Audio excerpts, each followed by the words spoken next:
Hello Team FD and welcome back to Winners and Losers, the show where we look at the highs and the lows from the game week just past. And joining me in the hot seat today, it's the one and only Zach Gelab with a fresh trim, in inverted commas, carried out by roommate Sonny Snelling, who we might see later. Zach, give it a rating out of 10, mate. It's at least a 6. It's definitely at least a 6. It's better than his first attempt a few months ago, and I've had worse. I've definitely had worse across my lifetime. All about that incremental improvement, and it's probably better than the haircuts we used to get from toppers across the road from the old Football Daily office that were £9, that were effectively done with a knife and fork, weren't they? Talking of grooming, yes, what a lovely segue. A note from our sponsors, Manscaped. Now, if you've let things get a little bit unruly down there in this lockdown, what lockdown are we in now? 3? Who knows 3. At this point. You can get 20% off Manscaped's stellar products with the code that's on screen now. You can also find a link in the description that will have more details. You'll be directly supporting the channel, so a massive thank you for that, or if you've already done it. And you know what? Your balls will thank you. I'll tell you who is the balls at the minute, though, Zach Gelab, is David Moyes. You're going to do West Ham for your winner. I'm going to do Brighton. I think the losers fairly obvious at this point, and we've got a little special twist for you at the end of the show, so stick around for that. But yeah, Zach, what happened with West Ham Villa? Yeah, well, West Ham are now 2 points behind Liverpool in 5th place after 22 games following their 3-1 victory away against Aston Villa. It's the club's best start to a season since 1985-86 when they went on to finish 3rd. So there is quite a good possibility that this could happen as well this season. History. Especially with how crazy it's been. And the man that it basically epitomised West Ham this season is none other than Thomas Souček, who put an all-action performance in, scoring his 8th goal of the season, as well as racking up the most tackles and aerial duels on the pitch. You know, I think Thomas Souček is what Paul Pogba is in most Man United fans' heads, what they wish he could be. An all-action midfielder who can do everything. What a hot take at the start of the show. It's ridiculous. I mean, the finish, if you've not seen it, it's a lovely finish. Everything about him at the moment is it's really good. And a massive shout out to West Ham's recruitment as well for getting him. You know, going out to kind of the leagues that aren't necessarily looked at as much and doing a loan and then purchasing him and his mate. But yeah, he's scored 8 goals this season, the most by midfielders so far this campaign. And for £15 million, it's looking like an absolute bargain. We also have to shout out Jesse Lingard, who is probably the man of the match. He scored a brace on his debut, 1 more goal than the attacking midfielder who scored for Manchester United in the last 18 months. And he looked happy. That was the other thing. After all the kind of stuff that we've heard behind the scenes, and we really do wish him the best for, it looked good to see him kind of back out there on the pitch and playing his football. And that first goal really looked like it meant a lot to him. And it looks like he settled into that West Ham squad quite well. I mean, he probably knows a decent amount of them. Yeah. Declan Rice, Antonio from the England set up, and yeah, everyone just looked buzzing for him. I mean, probably got a little bit lucky with his 2 goals. Yeah. Eddie Martinez, he's had a bit of a stinker, especially with the second one. You could possibly argue as well with the first one, but I mean, with the way Eddie Martinez has been this season, no one's going to blame him too much. Exactly. Yeah. But the forward line also of Antonio, who got 2 assists, Lingard, Benrahma and Bowen is looking like a really exciting attacking lineup, something which maybe a few seasons ago you could have never thought with West Ham. But the question on everyone's lips, we're over halfway through the season. You know, they're going to continue to kind of pick off these points, get these results. Can they finish in the European places? I mean, Champions League isn't necessarily, something they'll reach, they can strive for. But Europa League places could be possible. Villa, Tottenham and Everton still have games on them. It's going to be very, very exciting. What do you make of West Ham, Amel? Give Moyes the Ballon d'Or if they qualify for the Champions League. I don't know how that would work out, but he would be a deserved recipient. I agree with you. Champions League is beyond them. Of course it's beyond them. To expect that from them now is fairly stupid. But European football, yeah, let's have it. And what a turnaround it's been from, you know, barely surviving when he first took the reins at West Ham. I mean, let's move on to Brighton. I'm gagging to talk about them after that victory, historic victory against Liverpool. Now unbeaten at 4. lifting them to 15th in the table, away from the perils of relegation. And they're now just 6 points off Arsenal in 10th. So safety beckons, and deservedly so as well. I mean, it wasn't a classic at Anfield, and a draw may have been a fair result. I think expected goals had it down at 1.1 to 1.2 in Brighton's favour. So to come away with all 3 points, they've got to be happy with that. But they're probably due some luck, aren't they? Expected points actually puts them 6th in the Premier League this season. So things starting to balance themselves out. I would fully expect them to finish around mid-table, and like we said, deservedly so. I mean, ultimately, it was Alzate's really weird scuffed half volley, wasn't it, that settled matters. That was his first goal in the Premier League.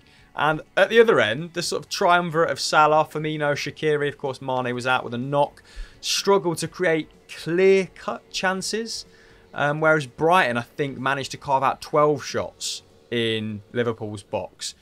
So yeah, maybe they did deserve all 3 points, and maybe expected goals can suck it this time round. But that back three, comeback 5, outstanding for the Seagulls. And I do think, I tweeted this after the game, that Dunk could probably step in at centre half for any team in the league. I think he's good enough. I'm not saying he's better than options that Manchester City or Liverpool. Well, Liverpool at the moment have. Oh, they take it. They take it every week for sure. Injuries aside, but his composure, his distribution, his anticipation, it's elite in my opinion. I think he was priced out of a move to Chelsea, if I'm right. Like, I'm pretty sure Chelsea were looking at him quite seriously and ended up pricing him out. Yeah, I remember that happening as well about 18 months ago, and you kind of got cold feet over the 40 million price tag, which was maybe justified at the time, but you'd pay that for him now, in my opinion. Yeah, let's round this section, I guess, off with an odd stat that away teams have won 41% of fixtures this season, the highest in Premier League history. Long may it continue as well, loving the tumultuous nature of this season. But you know who's not loving it? Jose Mourinho. Because his form, I mean, it's not even up and down at the moment. It's just down, down, down, isn't it? And I mean, what happened against Chelsea, Zach? You're pretty well versed to kick us off. Maybe starting with the Lily Whites. Yeah, I mean, if you're a Spurs fan right now, I don't think you're in a happy place, if I'm being quite honest. Yesterday's performance was really rough, especially that first half. That first half was maybe the worst performance I've seen under a Jose Mourinho team in years. Even comparing to the United sides, like, it was kind of as if they came out there and just said, you know what, give Chelsea the ball and we'll defend and try and get them on the counter. They had maybe 2 counters in that first half.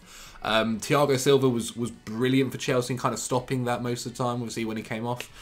Christensen kind of came on and did the job, but yeah, it was awkward because even their kind of best player on the night, on Ndombele, he was tasked with just defending, and for a player like him, you want to be getting him onto the ball and attacking, and it really felt that first half that you know what, if Chelsea took their chances and they made sure that they put their chances away, that game could have been 2-3-0 by half time and over.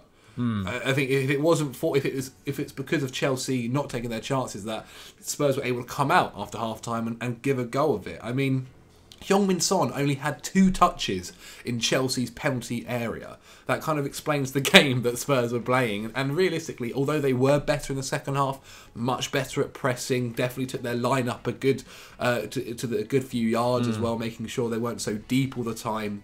Lamela added a bit when he came onto the pitch, but overall, it wasn't great at all. I mean, they had 2 shots, 2 on target, the same amount on target as Chelsea. I think Chelsea ended up having something like 13 or 14 in the end. Sort of double the amount of efforts of Spurs, yeah. Yeah, and Vinicius, he had 1 chance in the second half near the end of the game, a header that was glanced wide of the post. It's not looking good for Spurs at all, and I don't know. It's even more worrying so when Mourinho's coming out after the game and saying things like, we played all right, they didn't have that many chances, how many shots on target did we have, it was the same, and it kind of feels like a guy that's buying his time It really is. It's a sad case because we saw it at United. It kind of it spiraled down. We saw it at Chelsea in the second stint. It spiraled down, and it's this thing where he's already putting people like Gareth Bale. Don't get me wrong, Gareth Bale has been awful, but people like Dele Alli, not even including them in the squad. It isn't great. It really isn't great, and I wouldn't be surprised if it continues in this way. I don't know who their fixtures are coming up, but if it continues in this way, it could be not too long before we see Harry Redknapp in for interim for the final few months of the season. Wow, absolute scenes. You know what? Before I talk Chelsea, let's actually hear from Jose Mourinho right now. Reguilón means something for our attacking football. Harry Kane means something for our attacking football. Gio Lo Celso means again for our attacking football.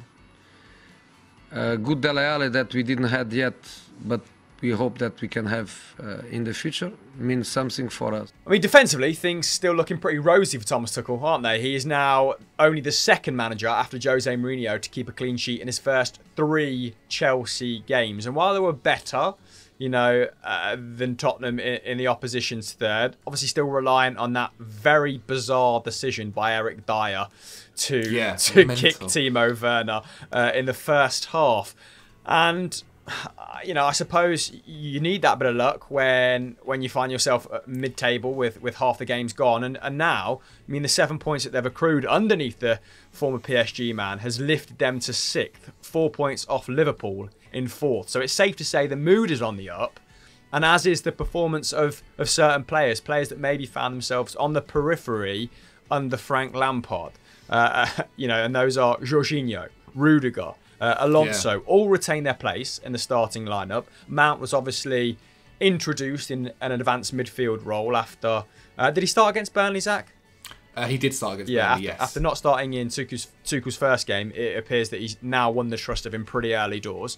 Yeah. But it was statistically Alonso that stole the show again. 5 tackles and interceptions, 5 clearances, 2 shots and a chance created. I mean, we need to give Mount a lot of credit because maybe what won't show up in his very basic stats is the way that he drove Chelsea forward, right? The way that he injected some pace and carried the ball, because that is necessary when you've got Kovacic and Jorginho playing behind you. But the 22-year-old still managed 3 shots. He created 3 chances, the latter being a team high.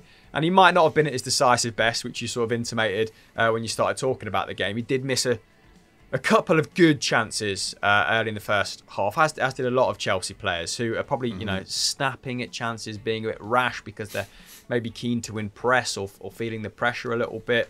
But yeah, I still think he's going to retain his place and just get better and better under Tuchel, to be perfectly frank. What's not getting better and better, by the way, is Kovacic's shooting. What a player in 2/3 of the pitch. And then he looks like a goth in PE wearing Clarks. It's so frustrating. if he could shoot, he'd be up there for one of the best midfielders in the Premier League. But he can't. It's that side of the game which he's never been able to do. Sometimes he'll hit a volley or a half volley and wow, oh my god. But then those times like yesterday where he strives forward and it's like he gets in his own head about how to shoot the ball and then puts it wide. It was frustrating, but I mean, it's something that can be improved, I guess. It's something that can be improved over time. It's a bit more forgiving, if he's just carried the ball 30 yards like he often does, because he's got that little burst, hasn't he? He's got the ability to go past someone, to push the ball forward. Maybe if he's just carried it 30 yards and he's blowing, we'll forgive him for toe poking it out. But did have a good chance, could have slid Timo Werner in, but it doesn't matter. Tuchel picked up the points, and he's now got 3 games before he faces a top 8 side again, starting with Sheffield United. So, after that little period, we could see Chelsea really make up ground on the rest of the top 4 and things at the bridge, looking rosy again after that acrimonious split with Frank. Let's go back to Tottenham though, because obviously this is the hot topic. We covered it on Winners and Losers on Monday. Should Jose Mourinho be in charge of this very talented Tottenham squad? Has he already taken them as far as his sort of methods or ethos permits? And I think the best person to answer this is probably our resident Tottenham fan, right? which is Sonny Snelling. And we're going to go through a game of hire or fire with him with our 10 favourite managers that are still available on the market. Let's do it. Right, go and get him. Yeah. Hello, Sonny. How are you? I could be better, but you know, Jose can put me in a mood sometimes. But you know, we'll move on from it, I guess. Love those positive vibes. And before we dive into this game, just a quick reminder to subscribe to the channel. If you're not, you know, what are you playing at? And if you want to see more of Snelling, head over to Eurofootball Daily and watch the Football Pyramid. Bang, let's start this with aplomb then. Frank Lampard, hire or fire? On one-word answers for all of these. Fire. Okay, Kike Settin, hire or fire? Fire. Marco Silva. Fire. Villas Boas. Fire. Oh, a bit of hesitancy there. Eddie Howe. Fire. Leonardo Jardim. Oh my lord. Fire. Maurizio Sarri. Oh, I think I'll go higher for him. Oh, we have a hire. Get in. Sarri at option 7. What about Luciano Spalletti? Fire. Ernesto Valverde, winner of 2 La Ligas. Higher. Oh, yeah. we've got a second hire and Allegri. Fire. Okay. You wouldn't hire Allegri over Jose Mourinho? I mean, I was talking about this, I think, to Zach last night. I think he's also quite defensive. We show we can't play defensive football unless it was Poch, sadly. And also, when was the last time he had a job? Juventus, was that 2018? 2018-19, I think, when he won the... didn't he win the double before he left? It's too much of a gap, and he just seems to be not interested anymore. I don't know what he's waiting for, but... obviously not Ruthless. us. Ruthless from Sonny Snelling. If you've been away from the game for longer than a year, he doesn't want to know. Don't at him. Unless you're pet. Of course, they were the managers that Snelling was would hire or fire over Jose Mourinho. Probably should have explained that at the top, but pretty self-explanatory. If you didn't get it, maybe you're a bit of a dunce. I don't know. One word to describe Jose Mourinho's reign so far, Sonny, to end the show. Lackluster. Oh, straight off the bat as well. I love that. Do you want to do the outro? You know, tell people that if they're still here, they should watch X, Y, and Z. Yes, if you're still watching this lovely piece of content, why not check out some other shows like Sunday Vibes, or maybe head over to Eurofootball Daily, as Chris said, and see me take on him in the Pyramid. Yes, Sonny. What a way to end the show. One take as well. I'm happy with that. Mate, should get you on more often. Bye. I know. Bye.